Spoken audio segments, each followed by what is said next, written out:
Right, shall we start? Yeah. Let's go. Have you got everything? Hold on. Watch wallet. Testicles. Testicles. Spectacles. Testicles, spectacles, wallet and watch. Right, are you ready? Yeah, ready. Let's go. Oh, I haven't put the knob up. Darren, wait. I think I've got heat stroke. Stay there. Molly Green and Darren Rudge. Alan, it's Molly and Darren. Hello, Molly and Darren. Hello, How are you? You recognise her? I do. Yeah, sure you do. The Happy Garden. Well, it's warming up and it is kind of drying up. The garden's getting greener and taller every day. The seedlings are getting a right spurt on.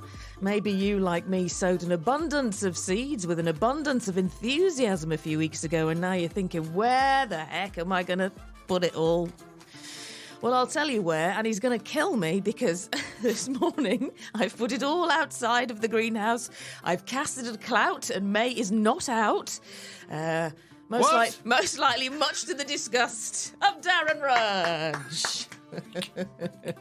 you never listen, do you? Not this year, no. It's all come out the greenhouse in the last 24 hours. It's beautiful outside, Daz. Yeah, but might all change. No, the long range forecast actually is for double figures in the evening. I know it could change, but grant us a little bit of spring and summer, Daz. After all the wet weather, it's time to garden. Yeah. But you just might regret it. Oh. Just might regret it. Mightn't you? No. I put lots of pictures on the Happy Garden podcast page of all the bits and pieces out, knowing that you'd be annoyed. Anyway, how's things with you, Dad? You've had a good week? I've had a really, really good week. You know, I was thinking about my ex-girlfriends. What? And, this week, thinking about my ex-girlfriends. I'm thinking about one in particular called Alice. Yeah. She used to identify as a wheelie bin Molly. And I couldn't carry on that relationship because I never knew whether we were going out on a Monday or a Tuesday. Oh, Darren, how long have you been sat on that for? All week. All week. Putting it in before we've even done the menu for the Happy Garden podcast. Love it. Right, let's do our menu. Now, Bug Life are joining us on this episode. We now have the results from the Bugs Matter survey, which is the citizen science survey, a very important initiative measuring the insect splats on vehicle number plates. It's actually a hugely important marker of insect abundance. Yeah, exactly that, across the UK. You will be shocked by this year's results. What are you doing, Adaz? Well, I've got a money-saving tip. I've got my sow and grow this week. Great. I'm going to tell you how to make the most out of your veg plots. 10 things you can do to make your veg plots more productive, as well as the jokes. Nice. And jobs for the week ahead. Brilliant. In the sunshine. Yeah, lovely. And also Mow May as well. Some of you listening might have commenced with Mow May. It is controversial. There's been a lot about it in the news this year. So we're going to be hearing from Sarah, who's Senior Ecological Advisor for Plant Life, which is the charity for plants and fungi conservation, about Mow May a little bit later on. Oh, and Andy Lound is here with the history of the hedge today, it being National Hedgerow Week. Got a packed podcast. We do have a packed podcast. All of this and more still to come on The Happy Garden. with Molly Green and Darren Rudge. Yeah, it is packed. And also there's a lovely lady who I've literally just spoken to called Penny, who wants to talk hydroponics, and she's got a question for you as well, but I'm not sure on the sheets where we're going to put Penny. You'll shove her in somewhere. Shove Penny Shove Penny. in somewhere. Yeah, we'll do her in a little while. By the way, if ever you Sorry, if you want to come on the Happy Garden podcast, you would be more than welcome, because I called Penny just a little while ago. Just have a chat and a little pre-record, and she'll be on the pod in just a few minutes. But drop us an email at thehappygardenpodcast@gmail.com with your number, and then I can give you a bell. Also, we're going to be hearing from Kate Dufton, who is show lead at RHS Malvern. The Spring Festival started yesterday, the 9th of May, runs today and also this weekend, Saturday and Sunday, the 11th and 12th. We'll hear more about the show shortly. Do you want to start with some jobs for the week ahead in the balmy weather, Daz? Now in the Happy Garden. Oh, I say, sweetie, this is my favourite bit. Time for Darren to be absolutely flabulous and regale us with his gardening jobs for the week ahead. Well, yes. Go, Darren. Tell us what tenders and bedding plants we can get out into the garden this week. Hello. Plant out container. I'm here, don't worry. Plant out container grown roses and shrubs. And 4 compost into flower beds, folks. And prepare soil for summer bedding. Notice I said prepare soil for summer bedding. Don't put it out yet. Okay. It's, well, it depends on where you live in the country, doesn't it? Because down south, you might get away with it, but we live in the Midlands. So, you're taking a chance. Tying new growth on climbing plants such as clematis, wisteria and honeysuckle. I mean, these plants are going absolutely potty now, aren't they? So just tying that new growth and pick off faded flowers from camellias, azaleas and rhododendrons, taking care not to damage developing new leaves and shoots. And sow seeds of fast-growing hardy annuals, escultia and poached eggplant to fill in those gaps.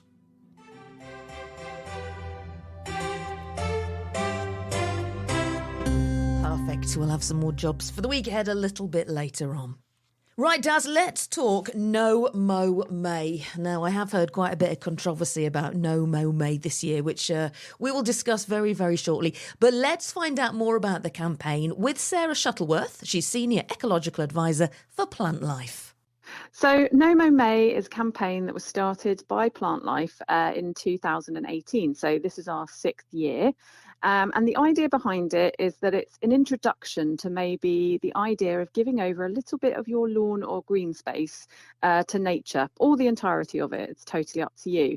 And the idea is that just letting your flowers grow in May means that some of them get to put their little heads up and produce nectar and pollen for insects, which could be really vital. And if you really enjoy it, then you could carry on and do it in June and July as well. Do you know, Sarah, we were talking to Bug Life last week about their Bugs Matter survey, and the guy we spoke to used the word catastrophic decline with the survey results coming out. This ties in perfectly, doesn't it, with looking after our insects, our invertebrates, and giving them some sort of home. Well, exactly. We've devastatingly lost over 97% of our species-rich grasslands in the wider countryside in the last sort of 100 years. So we're looking at very fragmented areas that, insects and things can actually go to for food and home resources. So if we kind of just give over a little bit of our green spaces and everyone does that, then it actually builds up to be a really important sort of resource for insects. Yeah. So we're just trying to combat that massive decline, really. And you say you've been going 6 years now with Mow May. I'm assuming then there's appetite for this. You're getting a great reaction. More people join in every year, do they? Oh, yes, definitely. And we saw a great interest, of course, during lockdown when everyone was at home and, having that little patch of lawn that they could look at every day that was growing and new things were popping up and flowering. That definitely helped us. But also we're getting a lot more councils and things getting on board with road verges or village greens, that sort of thing. And we've got over 50 councils now that have officially registered to take part in Mow May. And there's a lot more doing it without the official registration as well. Sarah, I mean, that really is win-win, isn't it? We all know, especially around here, we all know our councils are stretched financially. So to save on the manpower, the equipment, the hours of doing verges and green spaces, as far as the mowing and neatly maintaining everything goes, it's kind of winner-winner, really, isn't it? Yeah, I mean, I really do believe as well that leaving verges and green spaces a little bit longer looks so much prettier than when they cut it down and leave all of the cuttings that go dry and brown on the top. It is important to say, though, that sometimes in order to make it look more deliberate and less abandoned, it might be worth, cutting nice shapes or paths through big areas or swathes, or just cutting neat edges to it. I manage a road verge just opposite me that's owned by the school, but with my lawnmower, I just come along and I do the very first bit along the edge of the pavement, and it just makes it look very deliberate and less like it has been completely abandoned. I know I do mention this every year. I know a bit of the Black Country does it. I know specifically the A45 in Coventry City Centre, the council have sown wildflower meadow seed mix or whatever it is they do, so they don't mow at all during the summer. And whenever you're sat in traffic jams, it is a delight to be, watching the bees and all of the, the flowers, and they change every month because it's sort of successional. But to think of that not being there and it just being a mown strip, the difference is amazing. It is. It's also really worth bearing in mind that sometimes these wildflower areas that are sown are sometimes, I'm not sure about obviously the area you're talking about, but sometimes they're done with what's more like cornfield annuals. So they would be the poppies and the cornflowers, which of course are beautiful and insects love them, but they rely on disturbed soil, which is obviously why they used to grow in our arable fields. So unfortunately, in those circumstances, in order for those plants to come back the next year, they would have to actually completely disturb the soil and re-sow them again, which actually comes at a cost for buying the seed in again. So it's better that we embrace the idea of this mix of grasses and then subtle little wildflowers throughout it, rather than those sort of really in your face bright coloured strips, which do have value, but that's not true representation of our wildflower meadows. There is one thing I must address that I do hear year on year, and that's people saying Mow May as a month standing alone could be of detriment to some of the wildflowers and some of the wildlife, in that you're kind of inviting it in and then in June you're massacring it all. But what you said when we first started speaking was really interesting. You don't have to let it all go. You can mow some strips. You can have some of your lawn mown and some of it not. But it's just worth leaving a patch. It doesn't have to be all of it, but a patch. Yes, indeed. I think that obviously the idea behind Mow May is it is very much that introduction to maybe changing the way that you look at your lawn. And it doesn't necessarily mean that we're just saying, let it grow long for the whole of May and then chop everything back again. Because obviously, if things have made nice little homes in there, then you could be doing some damage. But the idea is that, for example, I have 2 children, so I can't leave the whole of my lawn long, otherwise they would be trampling it anyway. So I have dedicated areas of my lawn that I do Mow May in, actually, that I then leave from June and July as well. So they're little meadow areas, but the rest of it we mow. But there's then even other areas near my pond that I don't mow ever.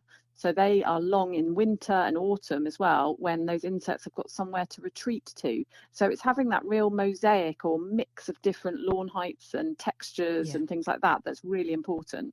My husband always mows me a strip to the... God, this sounds really sexist, but my husband always mows me a strip to the washing line. That sounds awful now I've said that out loud.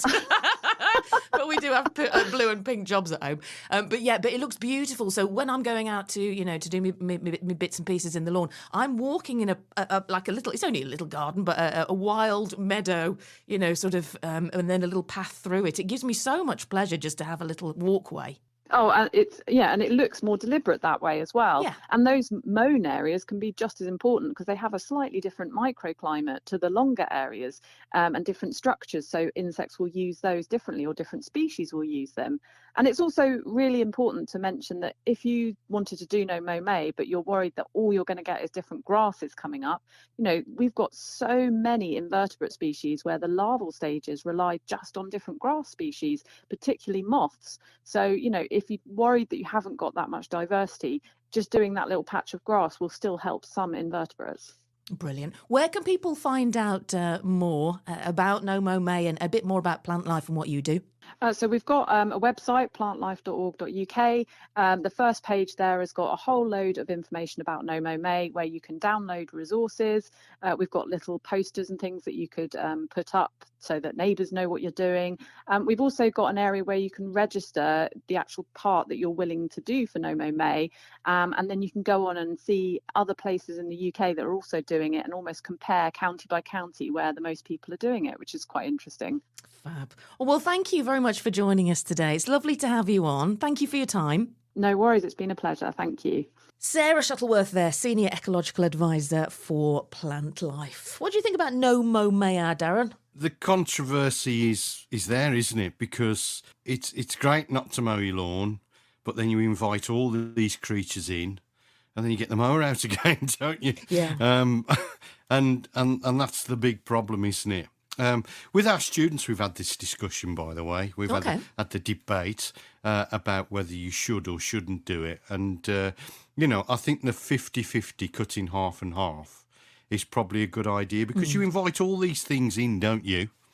And then you go and decimate them. And that's not right, is it, really?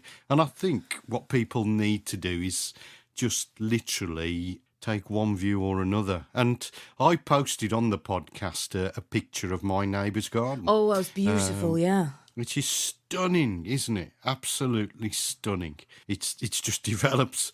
It's so good for wildlife. And yet his wife, thinks it's a mess. Really? Isn't that interesting? Yeah, if you haven't seen it, really it's is. full of bluebells and ferns and all sorts of there's beauty. docks and things like that. They're absolutely gorgeous stuff. And wildlife will really love him for it. But he says my wife doesn't like it.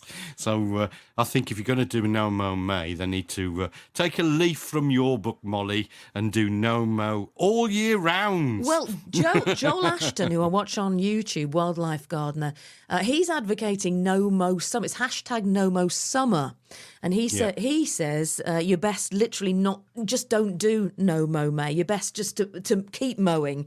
Don't do 1 month of no mowing and then massacre it in June. You're best not to do anything. Or do strips. As I just said there, I've got strips mown to the washing line and then to to places I need to go in the garden. And then it's really nice to have a path through all the wild grasses and bluebells and everything else that's coming up. It's great, isn't it? I mean, it makes it more interesting. Yeah. And, you've got things to look at rather than just a blank green canvas.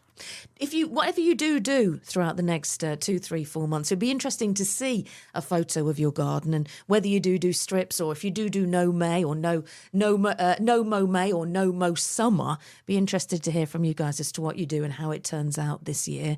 And Darren, talking of Joel Ashton, who I watched on YouTube, a suggestion popped up of some other gardener. If you watch something on YouTube, it suggests something else. I don't know who this American gardener was. I don't know who he was, but he was suggesting plants to have in your garden. I had to write this down because it was so funny. One of them he was advocating, and he says, you can use it in your tea and everything, was shamarmalay. Right. Shamarmalay. And I thought, well, I've not heard of shamarmalay. And then this guy, bless him, he got the seed packet up and held it to the camera. It's chamomile. Shamarmalay. And he's got a gardening channel. God love him. Fantastic. I know that made me smile. Yeah, well done. That's a round of applause. Well done, mister. Marmalade. Right, do you want to hear from Penny Pickering? Yeah, Penny Pickering. Penny Pickering. She's not Ron's wife, by the way. Have you seen Ronnie Pickering? Have you seen the YouTube video of Ronnie Pickering? Come on, who are you then? Ronnie Pickering! Who? Ronnie Pickering! Who? Ronnie Pickering! Penny was talking about hydroponics again on the Happy Garden podcast Facebook page. So I said, drop me a number and I'll give you a bell. So I called her a little bit earlier on. And in the email exchange that we had, Darren, she said, are you going to call me on that demon phone?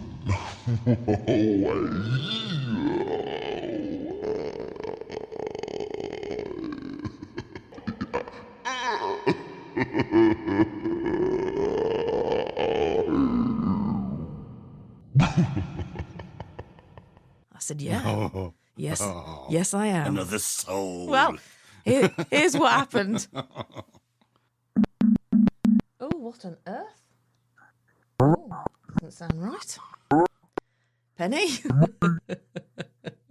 That's certainly not right. Penny? Oh no, you've... Penny, what you said has come true. You've turned into a demon. Hello?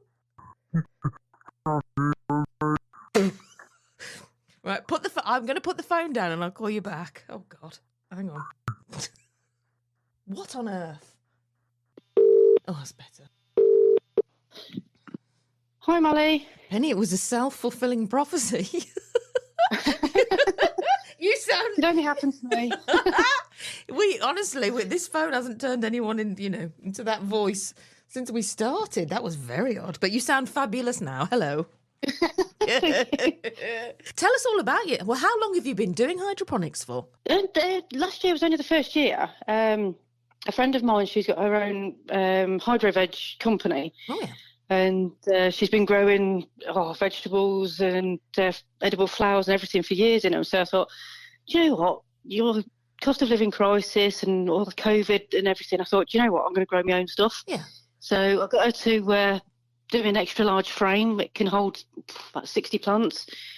So we got tomatoes, lettuce, beans, peas, everything in there last year. And it was gorgeous. It was so fresh, all the stuff in there. It was lovely. Really? Describe it to me, Penny. If I were to walk into you, is your system in the greenhouse? No. It's outside. It's at the back of the shed. It's got its own reservoir. Right. So you do have to keep an eye on the water level, make sure it's full. It looks like a huge drainage system. It looks like a big zigzag of drain pipes on a big wooden A-frame with its reservoir at the front, and it's got a pump in it, like a fountain pump. So that draws the water right up to the top, forces it all the way through down to the bottom. You have to put your nutrients in, so it's a bit like a liquid compost, I suppose, if that's what you want to call it. Or your little tiny baskets that go in, that you put all your plants in, and the roots fed through like a little hole in these baskets, so they hang down into the water. That's basically how they grow, with the water flowing around them. And as the water's flowing continuously, it's oxygenating the roots as well. The plants are getting everything they need as they would in the soil. And I'm assuming then once it's set up, Penny, that is a huge amount less time intensive for you. And once it's set up, once the summer comes and the hosepipe bans come and everything like that. That's right. Well, that might be a problem with hydroponics, but you won't have to literally water every day. It's sort of self-sufficient, is it? Yeah, it is. As long as you just keep an eye on that, the water level doesn't get too low, that the pump dries out. Yeah. I mean, the reservoir holds 40 litres of water, unless it's going to be like a horrendously strong hot summer again. But you just top it up with a bucket. No digging, no compost to sort out, no pests. You might get like cabbage white larvae and things like that, but would you just use like a garlic spray or rosemary spray? Was it expensive to set up, Penny?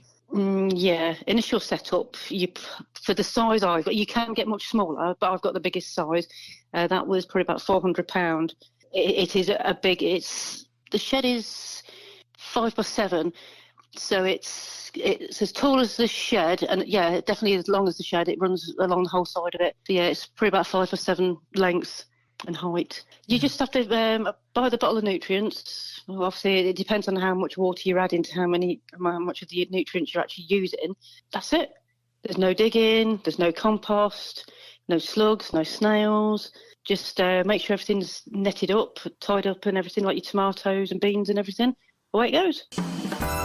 That was just a little bit of my chat with Penny a little bit earlier on. Hydroponics, Darren, something I've never thought about. Have you or your students dabbled? I've dabbled a little bit, with hydroponics, and it is the new way people, especially in inner cities, are actually growing plants, Miles. Especially if you've got like a basement or something like that, where you can grow your veg. And as Penny says, basically you don't get the problems that you do with soil-based growing systems, like in grow bags and raised beds and actually in the soil, because the soil isn't there, so you don't get soil-based problems. And it's really, really efficient and clean. That's the other thing. So it's really, really good system. A lot of your tomatoes, your strawberries and things like that you actually buy from your supermarkets are grown in an industrial scale through hydroponic systems, and you don't really realise that, but it's already underway, and they grow on these vast towers of these things where you can just pick your strawberries off and your tomatoes. Really, really good system, an excellent system to actually use and utilise. You shared the pictures with me, and it looks great. Yeah. Well, we'll put the picture on the Happy Garden podcast Facebook page should you want to have a look. Penny also had another question for you, Darren.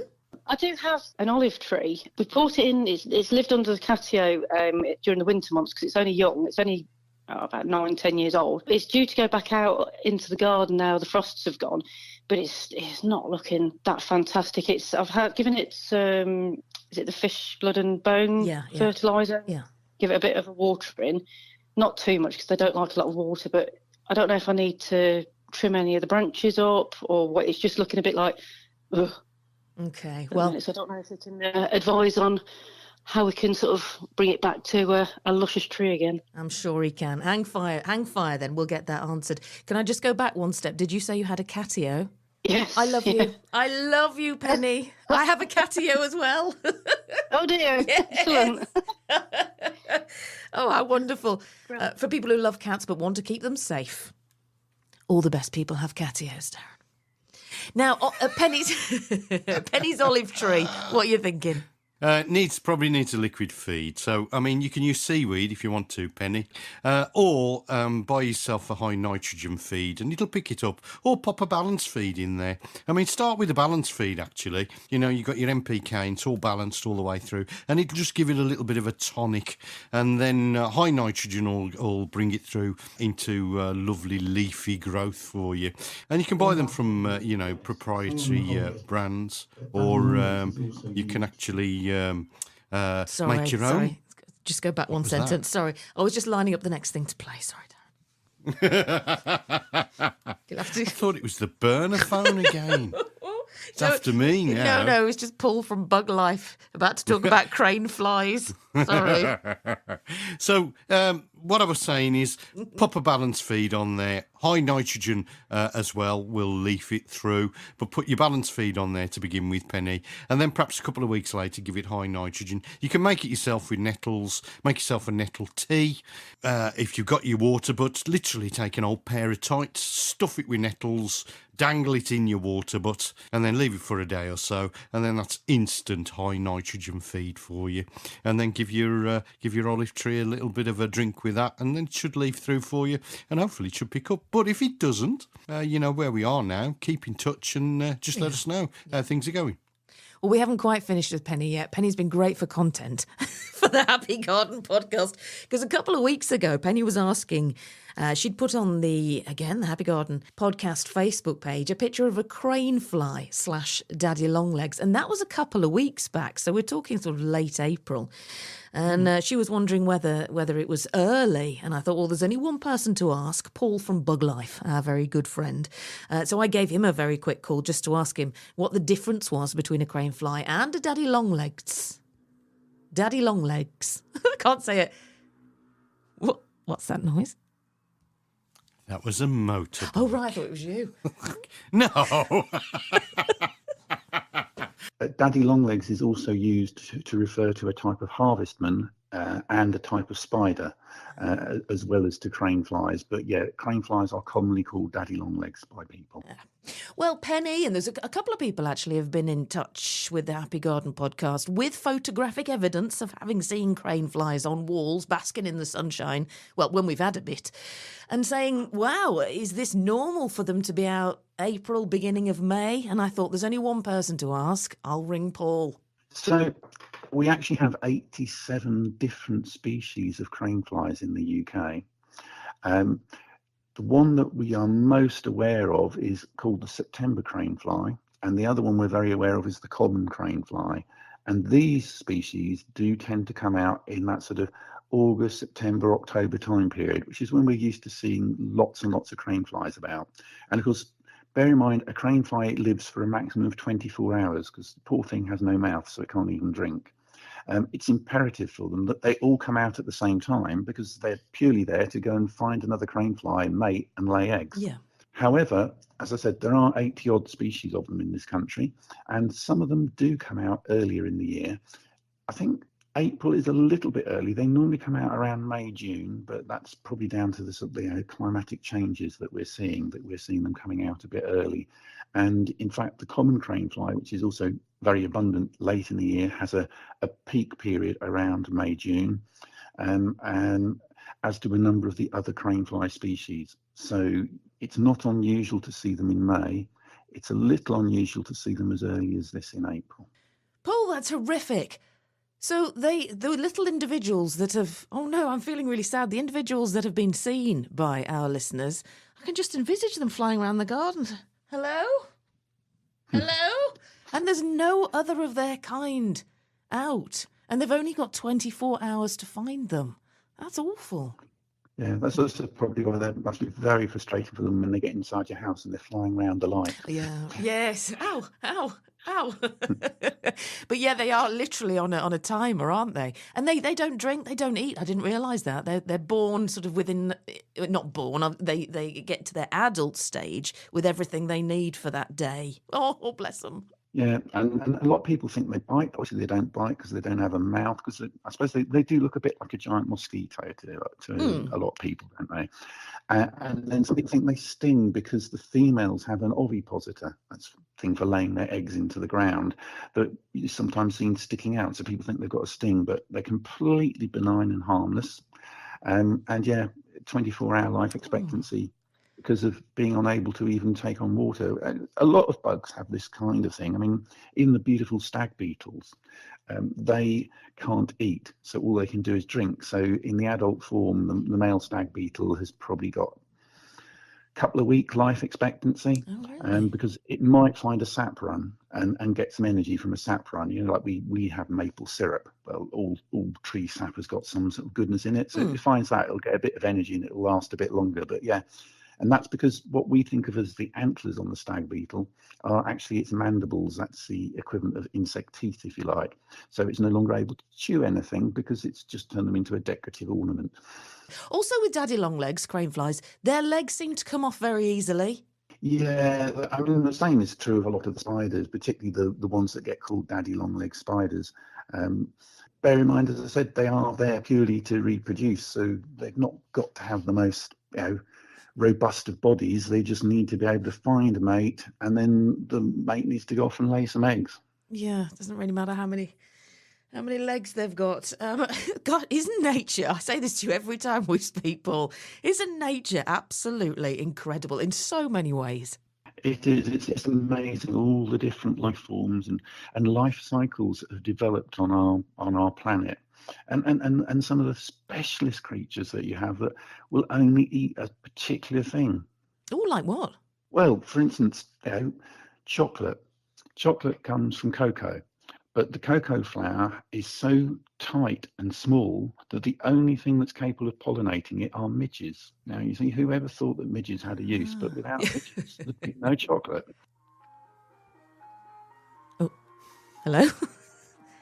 Paul Hetherington there from Bug Life. Darren, what's happening your end? Do you fancy an ice cream? Oh, summer is coming. Ice cream man. Summer's coming. Oh, that was nice. I haven't heard that for many years. Do you want to pop downstairs, get a screwball? Yeah. Well, mine's a 99. Is it? It's Raz, the ice cream man. Raz. It's Raz. Find that child. What was it? It was a screwball, wasn't it? The little plastic cone with the bubble gum in the bottom. With the bubble gum in the bottom, yeah. Yeah. Yeah. 10p in our it's days. more than that now. Couple of quid. Honestly. Yeah, couple of quid. Couple of quid, yeah. I thought. Definitely, yeah. Back to the daddy long legs, Darren. Oh my goodness, a couple of weeks. Isn't that awful if they were like flying around the garden and they only got a day and they couldn't find anybody of their own kind. No. And you were so sweet, saying, and they're wandering around going, hello, and I'm thinking, They've got no mouth, Molly. Oh, yeah, I forgot he said that. Oh, yeah. Oh, they'd just be They've got waving. no mouth. No, nobody can. He's just thinking it, isn't he? Well, they'd just be waving one of their huge legs in the hopes someone And then he drops off. And then it falls off. He snags it on a rhododendron. Oh. It's not much of a life, is it, really? You know, there's a film, and I don't know what it's called.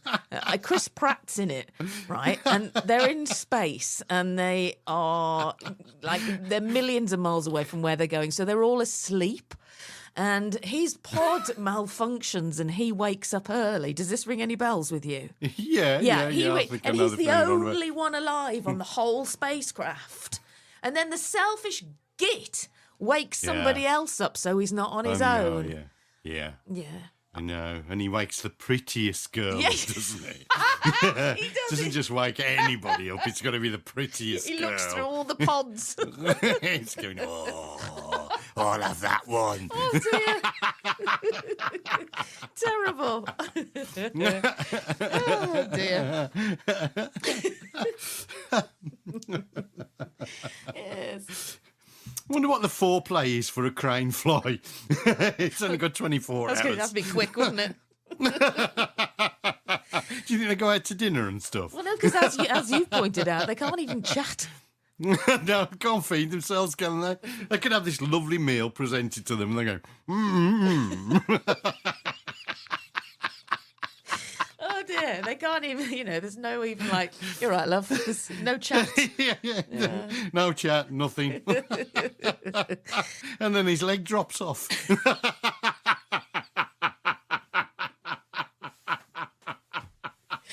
Oh, dear. Oh, the poor wee creatures. Well, we're going to be back with Paul very shortly with the results of this year's Bugs Matter. Bugs Matter, what's the splatter? No, that's not what it's called. We'll be back with some splat chat very shortly. Some adverts first, though. Seriously, do you want to leg it downstairs and get... a frozen lemonade ice lolly? Oh, yeah. Or a cider. Do you remember the cider ones as well? Do you want to go down and get yourself something? Well, he's gone now. Run he doesn't after hang him. around for long. Raz. Running down the street after the ice. Raz! He's gone. Well, listen. Strawberry maybe. We're going to have some adverts and we'll be back very, very shortly for part 2 of the Happy Garden podcast. And we're going to be hearing from Kate Dufton, show lead at the RHS Malvern Spring Show, which is now underway. Stay there.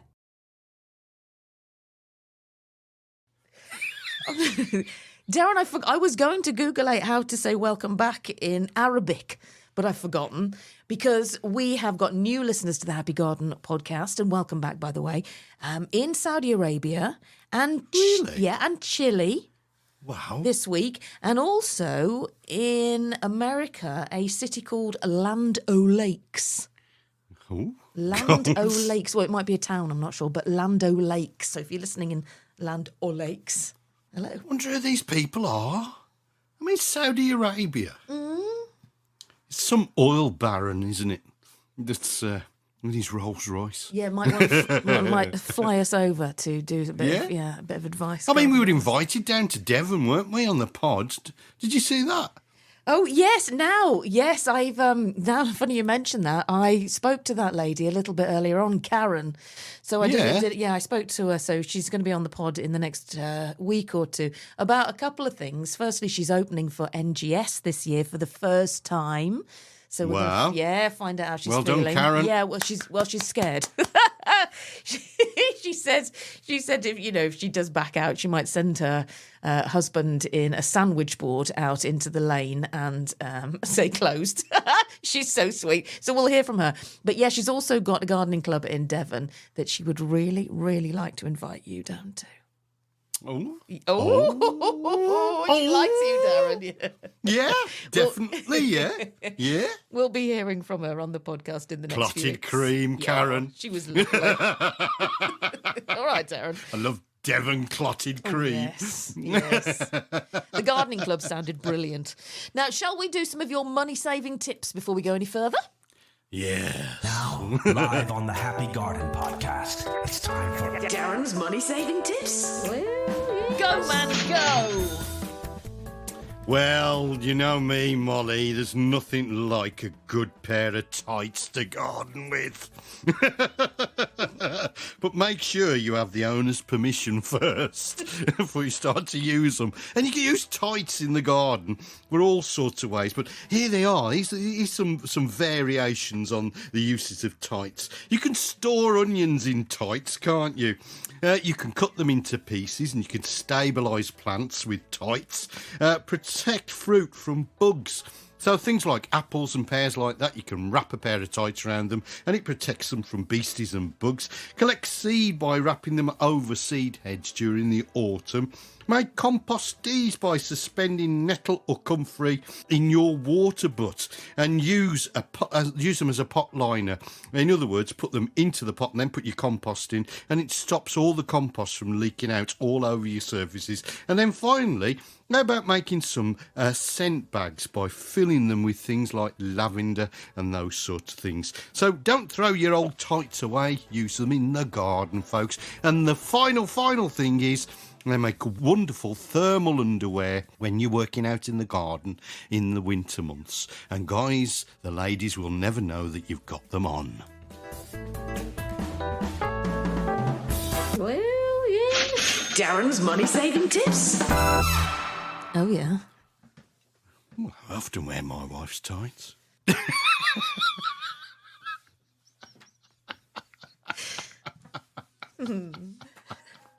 Oh, here's Raz. He's back. Raz is back. He's in the next street now. There he is.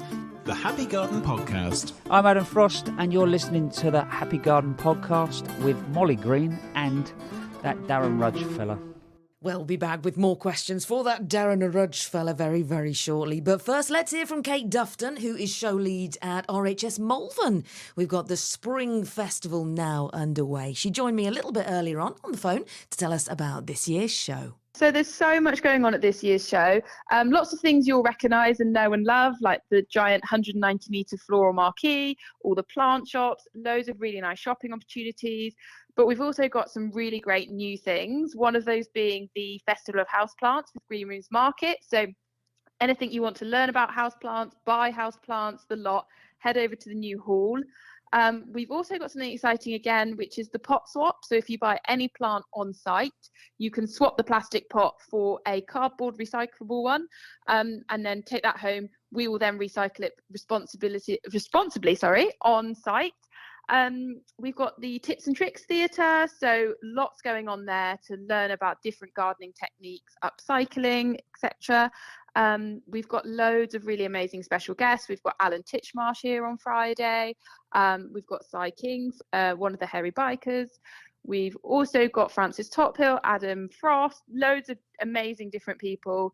The show gardens are looking amazing. We've got 8 of them. We've also got a feature garden, The Secret Escape, which has got disco balls, a DJ, lots of really wild planting. So there's a lot going on site, and sort of, dare I say it, something for everyone once they arrive. What's Alan Titchmarsh doing with you? He's going to be wandering around the different show gardens. He's also got 2 slots on our main festival theatre, which are Q&A sessions. So you get your chance to ask your favourite questions or your burning desires to Alan across the weekend. My mom still calls him Titmarsh. Not on purpose, but it's just what she calls him. Titmarsh. we do love him. Now, it's fabulous that you're doing a whole thing on houseplants. Houseplants are like the new black, aren't they, at the moment? They are. We're so excited to work with Green Rooms Market as well, because they've got some really big influencers like Worcester Terrariums and Sarah Gerard Jones, really big in the houseplant kind of social media community. So they know exactly what they're talking about. It looks amazing. They've taken over the whole hall. There's hanging plants. It's lush and green in there. I'm certainly taking a trip down there because every house plant I seem to buy, I seem to over or underwater it. So yeah, it's going to be a great place for us all. You need to restock. Now we of course have to mention the weather. Well, two things, actually. Everybody, yourself and exhibitors and the show gardens must have been so concerned in the lead up to the spring show. I mean, it's only literally just stopped raining.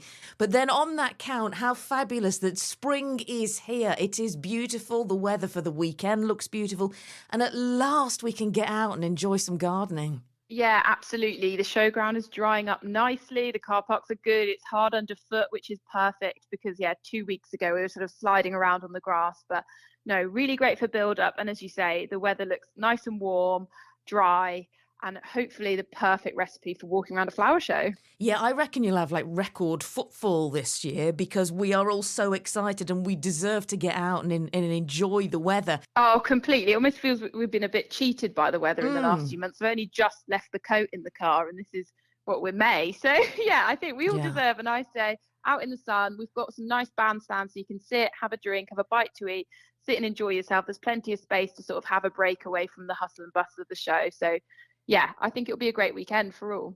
What's the entertainment this year, sort of in the main ring? I always love sitting on the hay bales and watching what's going on. Yeah, so we've got a lot of roaming entertainment. So we've got a band called Beto Burrito who will be going around singing with their little guitars. And then we've also got a nice brass band going on. So it'll be really exciting. Lots going on, lots of surprises as well. Beto Burrito. I'm loving the sound of them. I bet they make you happy. They sound like they're going to make you happy. They absolutely do. They radiate joy. Oh, it sounds like it. How much is it again? Let's do the important bits. Do you have to book? Can you just turn up? And how much is it? Yeah, so it ranges over the 4 days. Tickets start from £15.85, and that's for a taster ticket on the Saturday afternoon. And then tickets start then from mid-20s up to 40, depending on what day you choose. And we've tried to keep it a little bit flexible because we know everyone has a different price point. My recommendation is to get it in advance because it does cost £5 more on the gate and it also prevents disappointment. And that's at rhsmalvern.co.uk. You'll find all the information on there. Get interactive with Molly. Lovely show. Oh dear. Professionals. Get interactive with Molly and Darren. Follow them on social media. It's a bit like stalking. Just search for the Happy Garden Podcast on Instagram or Facebook. Another question for you now, Darren. And if you want Darren's advice, you can email thehappygardenpodcast@gmail.com. Thehappygardenpodcast@gmail.com. Darren, Molly, my grandson and I saw a white bluebell growing alongside bluebells. Can Darren tell us what a white bluebell is called? Love the podcast, and that's Jenny in Four Oaks. Hi, Jenny. Right, Jenny in Four Oaks. Yes, I can. Now, if it's an original British bluebell, which I doubt whether it is, they're quite rare. So a white bluebell for an indigenous bluebell is very, very rare. In fact, I think it's something like 1 in 20,000 bluebells for our British species will be white. So it's quite rare. What it probably is the Spanish variety, and they're not rare at all. The name you're looking for, if you want to buy them, you can buy them, but just plant them in your garden, not in woodlands, folks. We want to keep our native species because they cross-pollinate and they start to take over and things like that. It's called Hyacinthoides non-crispa. And the word you're looking for, because that's the blue ones as well, is alba on the end. And alba means white. So it's Hyacinthoides non-scripta alba. And that will get you white bluebells. But they're the Spanish ones, which we all go in horticulture, boo hiss, because they start to take over. But that's more than likely what it is. I would very, very much doubt that you've seen an original white one because they are very, very rare. We've got white ones. No, we have. Yeah. Not many. There's probably a little clump of maybe 6 or 7 that come up every year. I know they're native because they're so small and so fragile and, surrounded by the small, fragile native blue ones. I think there's a couple of pink as well, but as you say, very, very rare. They are. It's something like 1 in 20,000 are actually white. So you've got a very privileged little area if you've got white bluebells. I might put a picture. I might put a picture actually on the Happy Garden Podcast Facebook page. Yes. Yeah. Well, yes. Now, would you... Oh, no, actually, before we continue talking about the Facebook page, we had Rosper on last week, Daz. Yes. The Royals... What was it? We had this when they were on. What is it? The Royal Society for the Prevention of Accidents. Yes. Talking about safety in your garden, we had a comment from Simon on the Facebook page who said, Molly, Darren, my CDT teacher a few years ago fly mowed his toes off in the garden. Fly mowed his toes off, Darren. Yeah, well, I've seen a lady slip and go underneath a fly. Hers came off as and well, she was didn't they? wearing Flip-flops, man. I also, apart from that, I also I loved my CDT teacher. I had a bit of a throwback to Mr. Woodcock. CDT. The best thing that came out of CDT was a bangle. It was just a bent bit of metal, but I made a bangle. Were you good at CDT? What was CDT? Craft design and technology. Oh, I see. It was a bit of a Craft DOS design and lesson. technology. It was a DOS lesson, really. I made this wonderful dolphin, which I was really proud of. It was a wooden dolphin, and I used to have a rucksack that I used to go to school in. Yes. Right? Yep. So I made this dolphin. I thought, I'm going to give this my mum for a birthday. Yeah? Yes. So I worked myself up, right? Put this dolphin, it was all sanded and it was varnished and all lovely. Oh. I put it in my backpack. Yes. Got on the bus, sat on it, and when I got it out of the back, it was in 3 pieces. Oh, no. So I'd actually broken You it. bossed your dolphin. Three bits. You sat on it. Oh, dear. Did you still give So it I your told mum? her I was told her it was a fish and chip supper. Oh, very good, Darren. Very good. Oh, which reminds me, singers, you know, you're in the mood. Should we do your jokes now? Hey, now you've warmed yourself up there. Oh, actually, can I put one in first? Yeah, go on. It's just to, properly warm up. Darren, why does Mickey Mouse not use his helicopter in Scotland?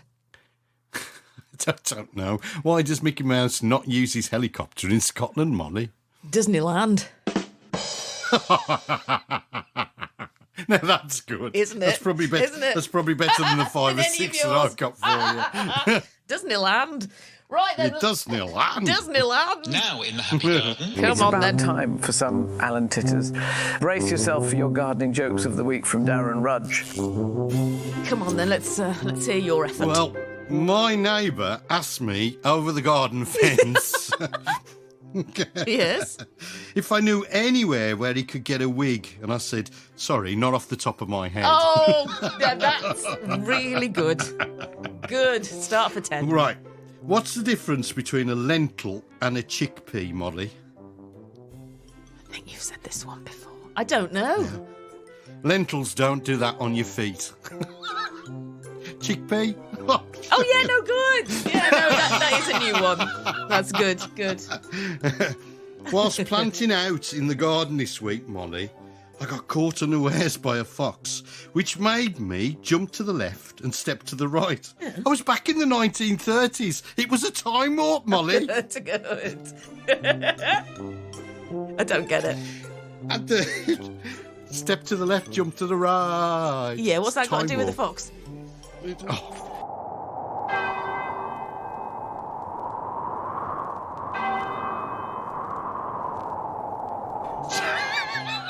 I'll move on. At the Botanical Gardens Zoo, I'm working hard here, folks. There was a lion who swept, washed, cleaned and kept his cage immaculate, Molly. Yeah.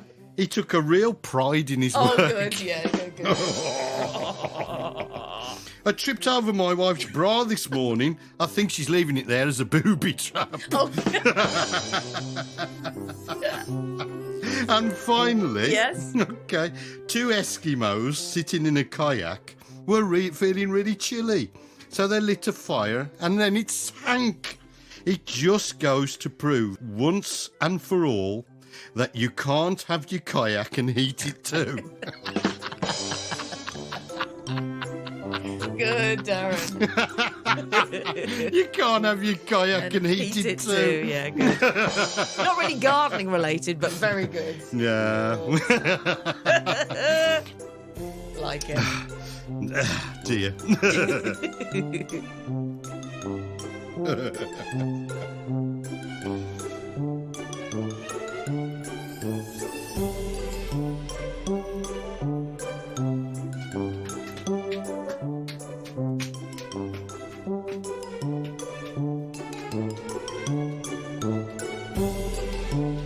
sorry, Darren. I didn't realise there was this much music left. It's nice, isn't it? I did have another joke.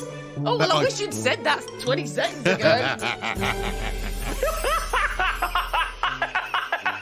I nearly just Funniest thing I've ever dropped it heard in in there. my life.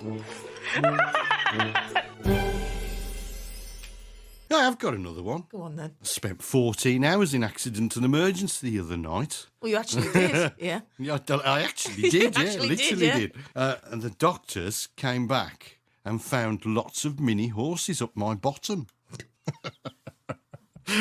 And they actually said to me, it was serious but stable. But as in B-U-T-T. Serious but stable. Oh, Darren. Oh, my goodness.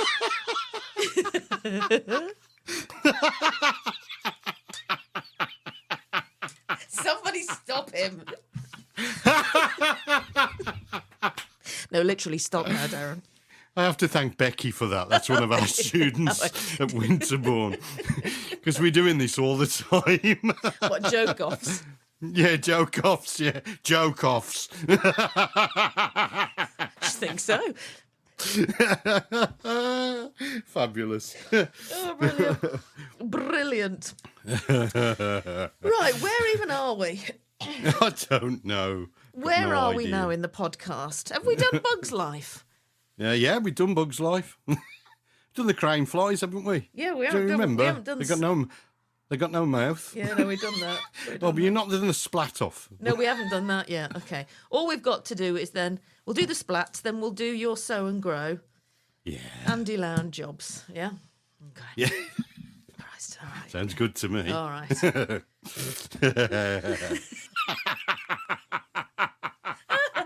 I love it. I love it that you make yourself laugh. You're listening to the Happy Garden podcast with Molly Green and Darren Rudge. Let's get back to Paul at Bug Life, the Bugs Matter Citizen Science Survey, which measures insect splats on vehicle number plates as a marker of insect abundancy in our country.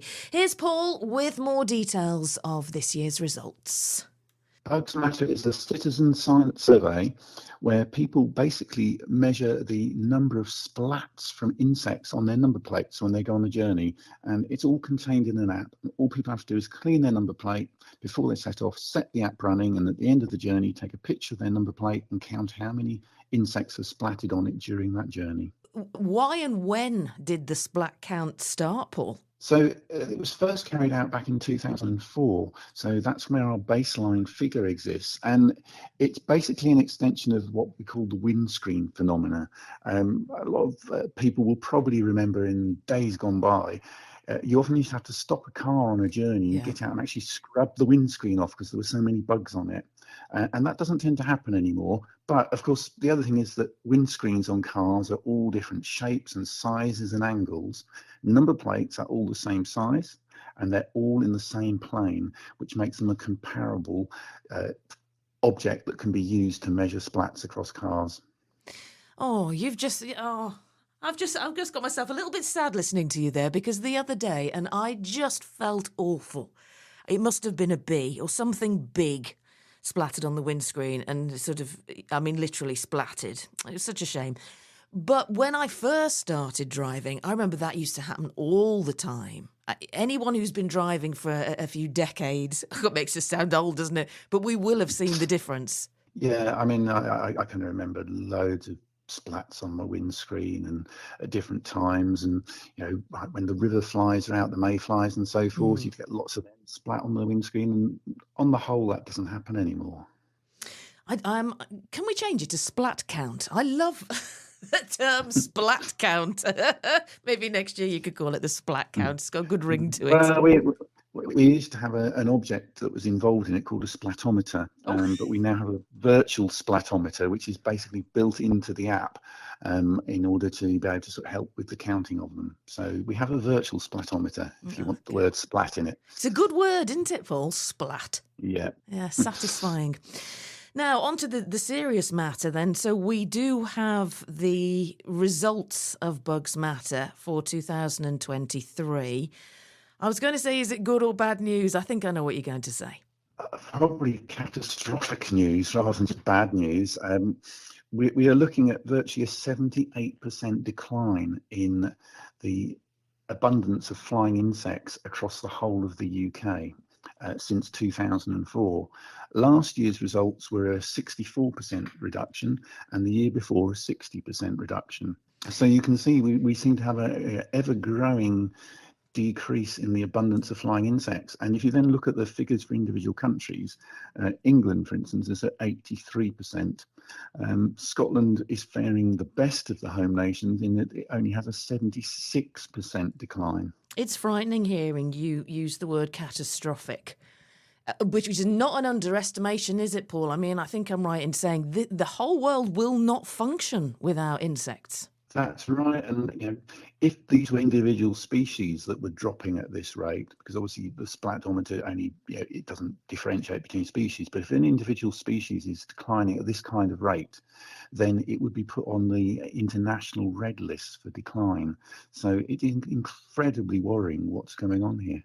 Just explain a little bit of why they are so important, Paul, as a food source and their part in the chain. Why do we need to try and reverse this? So a lot of people don't realise how important insects are, but do you think about why are there so many species? It's because they are one of the key building blocks of life on the planet as we know it. Pollinators. Without pollinators, there would be no fruit, and there'd be hardly any vegetables. There'd be no carrots, there'd be no parsnips, because all of those, although you don't eat the seed part of them, need pollinators to set their seed. 8 out of every 10 of our wildflowers would disappear without pollinators, and that's just one of the services that are carried out by these flying bugs. Other great things they do that perhaps not quite so nice to listen to, poo. Yeah, everyone doesn't like going outside and seeing lots of poo around. Well, what eats poo? Insects. There's a lot of insects. You've got things like dung beetles, but also a lot of flies lay their eggs in them, and they digest them. They break poo down and they turn it back into good quality soil. The same thing happens with animals that have died in the wild. They get broken down predominantly by bugs and turn back into nutrients in the soil. And again, with dead plant material, it gets broken down by bugs and turned back into nutrients in the soil. So without them, our soils would be infertile. We'd be wading through poo every time we walked out our door. It doesn't really bear thinking about. Well, those are just a couple out of a long list of why we need to reverse this trend. But Paul, can we and how do we reverse this trend? We are getting very close to the tipping point where it will be too late. But at the moment, there is still hope. And indeed, because bugs have relatively short lifespans and need fairly small areas to live in, you can actually make a difference even in your own space. If you've got a garden or something like that, you will see a difference. If you start gardening for wildlife, you will see an increase in the number of bugs in your garden space. So yes, we can make a difference. And one of the big things we've done is we've plotted a network called B-lines, which stands for biodiversity lines, in fact, which are basically aimed at putting connectivity back into the whole of the UK. And that's the number one problem for bugs. It's this loss of habitat, and with the loss of habitat, it's that loss of connectivity. So they're not able to get around.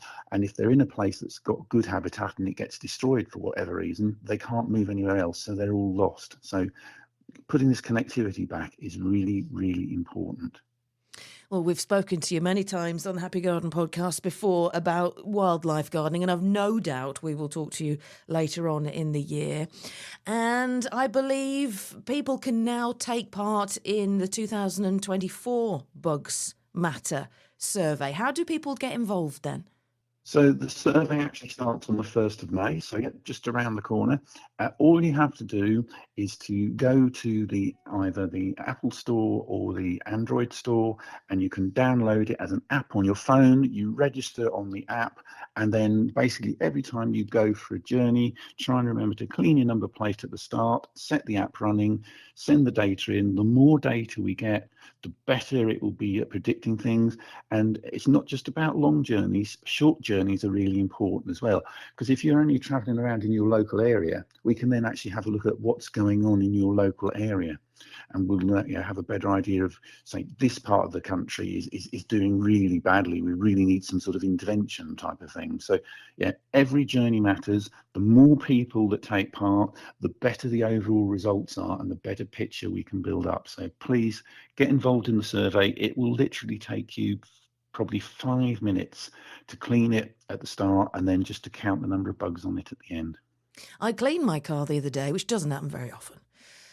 Actually, that's quite important, the fact that it doesn't happen very often, because when I cleaned it and looked at the front, I'd got one insect on my front number plate. And I do remember thinking, gosh, there's one. I think it was a big fly, but one, and I haven't cleaned it for a while.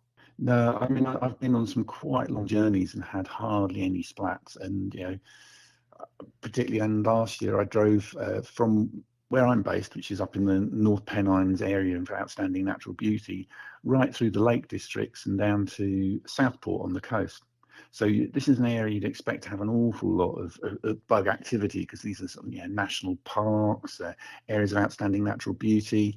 And I had 2 splats on my number plate at the end of that journey.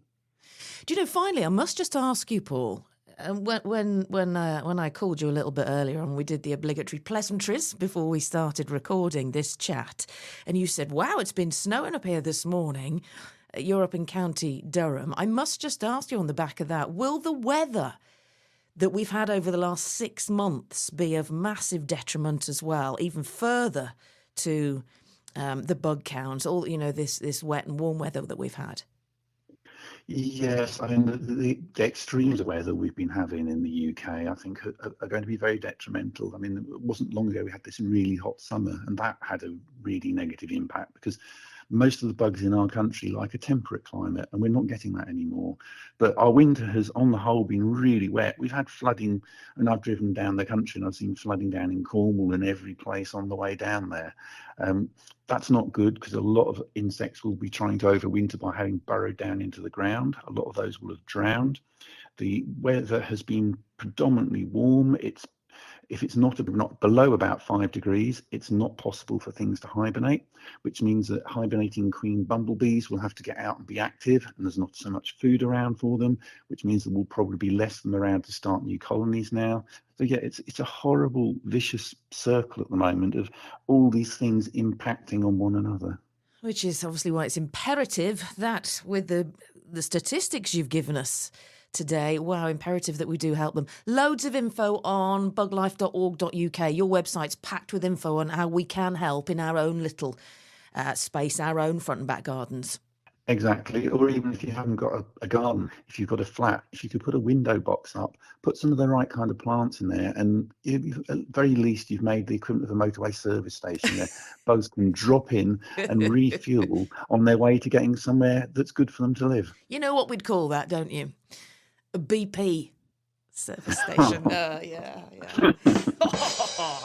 Paul, it's always gorgeous to speak to you. Thank you ever so much for joining us. And yeah, no doubt we'll speak to you again soon. Paul Hetherington from Bug Life. I mean, that is some seriously concerning stuff, isn't it, Darren? I think I told you about glowworms, didn't I? That someone has started a breeding programme for glowworms because they're in a really, really difficult situation as well. Because of light, our cities and towns are too bright. Actually, the glow is to try and find a mate. They just don't get together anymore. So they're starting to start these little colonies of glowworms away from cities, so that actually they can start mating programs and start to build up the populations. It's terrible, isn't it? It is. It's a real concern for the future. If you do want to take part in next year's, knowledge is power, so they do need us to take part. If you want to take part in next year's survey, just go to buglife.org.uk for more information. Andy Lound will be here very, very shortly with the history of the hedge, it being National Hedgerow Week. But first, Darren, shall we do your sow and grow slot?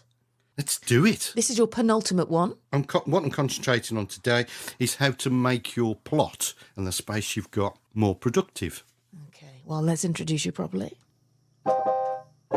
My packets of seeds are keen to breed the tins that overflow. But what I need is advice to heed. There's so much I don't know. Tell me what to plant on Mondays. Tell me what to sow on Sundays. Tell me when would be a good day so they shoot up and don't die down. Pitiful. But the best we could do. Over to you, Darren. So harvesting more from your vegetable garden is a real worthy ambition, folks. But just what are the most effective ways to increase your productivity? First of all, you need to look at your soil and nourish your soil. Deep, nutrient-rich soils encourage extensive root systems and strong plants. Nourish your soil with plenty of organic matter, such as compost, manure or leaf mould. Compost and leaf mould can be easily made from at home for free. So compost everything you can and put a thriving composting setup at the heart of your garden and vegetable allotments. Best time to add organic matter is in the winter, and then top up as the growing season goes on. Feed those plants. Many plants will benefit from a further boost of organic fertiliser, such as liquid seaweed. Alternatively, grow a patch of comfrey next to your compost bin and make your own comfrey tea. A potent brew is ideal for hungry plants like tomatoes. All you do is simply drape your comfrey, again in a pair of tights, into your water butt, and you've got an instant liquid feed. Grow dedicated beds. Convert to a system of permanent beds and minimise wasted space while concentrating your resources. Beds may be accessed from all sizes and plants can be grown in blocks, which maximises productivity. And because you add organic matter directly to the beds, there's no wasting on paths and other things. Choose plants that thrive. It sounds really simple, but it may seem obvious, but growing what thrives in your soil and climate will result in stronger growth and bigger harvests. Grow more in the shade. Yeah, we've all got shady areas. Don't be frightened about growing veg in shady areas. It means you're making the most of every space that you've actually got. They're great for leafy vegetables such as lettuce, Asian greens, slow growers like leeks and parsnips. Collect more rainwater. It's the best option for watering vegetables, folks. Rainwater is softer, contains fewer contaminants and is at a pH that is preferred by most plants, encouraging better growth all the way around. Extend your growing season. Get familiar with your first frosts and last frosts, and then plan to push your growing season further. Cold frames, raw covers and cloches enable the sowing to begin before frosts and then to be extended after the growing season has ended. Space plants correctly. Again, another obvious things. Don't plant too close and keep your crops well apart, okay? And it'll stop those failures. Companion planting. Some plants are mutually beneficial. Grown together, they can help to increase overall productivity. Companion planting takes many forms. For example, lofty corn can be used as a support for climbing beans, while lettuce can be grown in between rows of carrots or onions. And finally, take a preventative approach to pests to stop them in their tracks. For example, place barriers over susceptible plants to protect them from flying insects or reduce nuisance slug infestations by removing hiding places such as upturned pots or long grass. Finally, work with nature. Make room for flowers in vegetable gardens too. Flowers like Alison, calendula and poached eggplants don't take up much space and will encourage attracting pollinators such as hoverflies and ladybirds. So there's 10 ways you can increase the productivity of your vegetable allotment or vegetable spaces.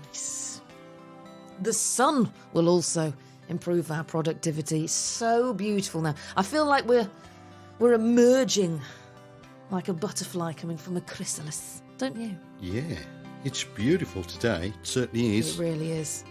My geraniums are emerging. Sorry, Darren. Sorry, Darren. You might have to get the fleece out. Oh, come on. Yeah, maybe. It is just lovely, though. I think we're around 20 degrees for the next week or so. Wow. What are you doing week forthcoming? Are you doing more teaching? Yeah, I've got lots of things on. Week 4. I haven't told you about the Professional Gardeners Network, have I? Oh, no. Oh, no. Well, we're setting up a Professional Gardeners Network. Who is? So, myself and a business colleague. Yeah. And basically, it's a network where anybody that's interested in gardening, really, we've called it professional, but anybody that's interested in gardening really can get involved. And it's going to be a massive forum where you can log in, you can ask questions and get advice and things like that. So watch this space, really, because we're just pulling it together and there'll be a bit of advertising going out. But we might have a launch event coming up. We're just starting to plan things, so it's very, very exciting. Sounds exciting. You must keep us completely up to date on the podcast. Totally and utterly. Yeah, you'll be the first to hear about it, don't worry. Yeah. Fingers in pies. Fabulous. Fabulous. Yeah. Right, now we're nearly done. We must get Andy Lound on. It is, of course, National Hedgerow Week, as we mentioned last week as well, 6th to the 12th of May. And as, you were stalling the virtues of hedges last week, Darren. The often unsung heroes of the British countryside, the UK's largest wildlife habitat. Now, Andy Lound is here with the history of the hedge. It's Amaze and Astound with Andy Lound. That's me.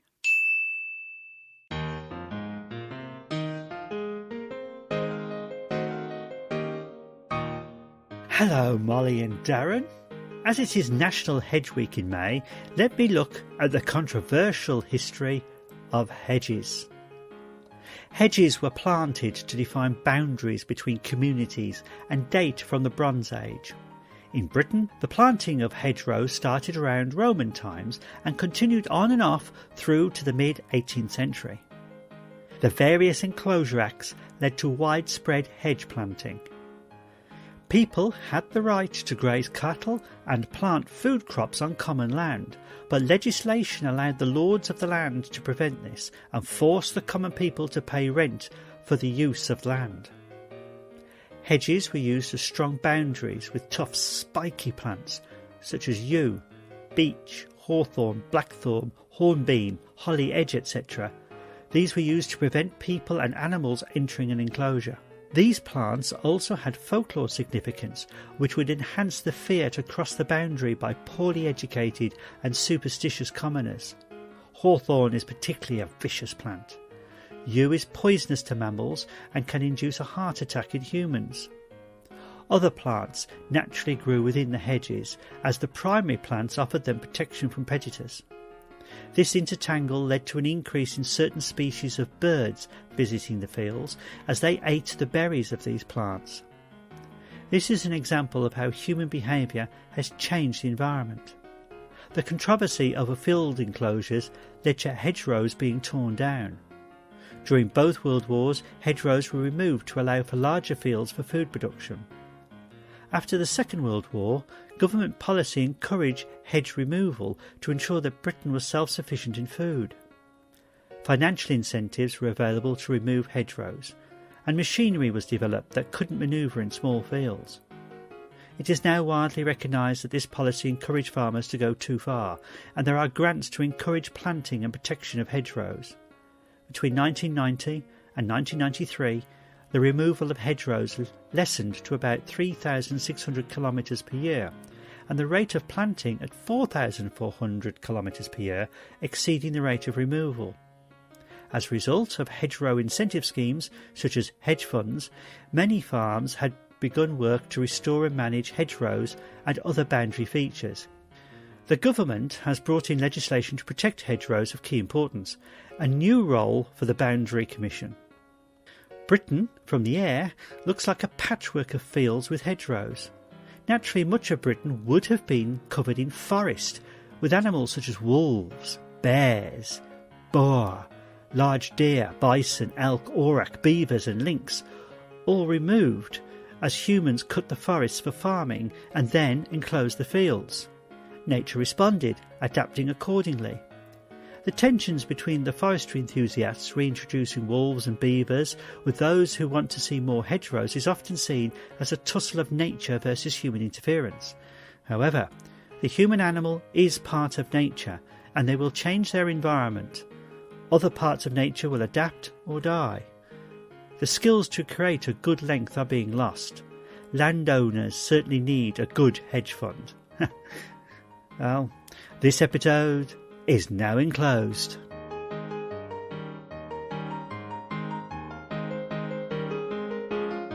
So, Molly and Darren, more from the potting shed next time.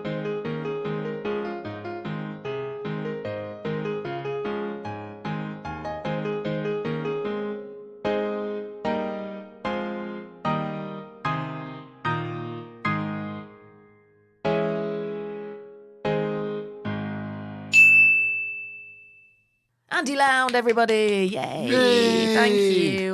Lovely Andy. Lovely. AndrewLound.com if you want to know more about Andy. And if you want to know more about hedges, hedgelink.org.uk is a fabulous website. I'd urge you to go and have a look. Hedgelink.org.uk brings together lots of organisations and individuals who love hedges. Shall we finish with some jobs for the week ahead, Darren? Oh, go on then. All right then. Now in the Happy Garden. Oh, I say, sweetie, this is my favourite bit. Time for Darren to be absolutely flabulous and regale us with his gardening jobs for the week ahead. Well, yes. Now, sow seeds of beans, marrows, courgettes and squashes, 2 per pot, and then do what Molly doesn't like to do and thin out the weakest seedling to leave the strongest one to plant. Spray peaches and nectarines with fungicide to prevent the attack of peach leaf curl, and pick rhubarb stems as they develop, folks, and water clumps with a generous helping of liquid feed. Prepare to cover fruit tree blossom with horticultural fleece to protect flowers if a frost is forecast.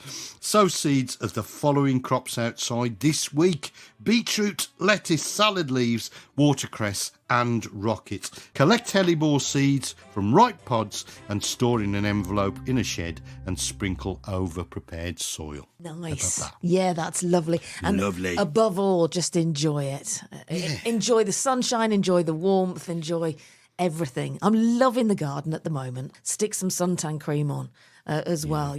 We've gone through such a long, dank, wet period. I think we've forgotten about the sun and getting burnt, which I have. My cheeks are a little bit red, actually, from being outside this morning. So, yeah, make sure you stay safe in the garden. But enjoy it. Enjoy your time in the garden. And continue to post pictures on the Happy Garden Podcast Facebook page. And feel free to get in touch with us as well. Any questions for Darren, or if you just want to show off with your beautiful garden, drop us a message on our email, thehappygardenpodcast@gmail.com. Anything you want to say? Anything you want to say, Darren? Just have fun in your garden, folks. Just have fun. Get out there, sow and grow, and have fun. You've been listening to the Happy Garden Podcast with Molly Green and Darren Rudge. If you'd like to send them an email, get in touch with the Happy Garden Podcast by emailing thehappygardenpodcast@gmail.com. Follow them on social media. Just search for the Happy Garden Podcast. Can we say Happy Garden Podcast just one more time? The Happy Garden Podcast.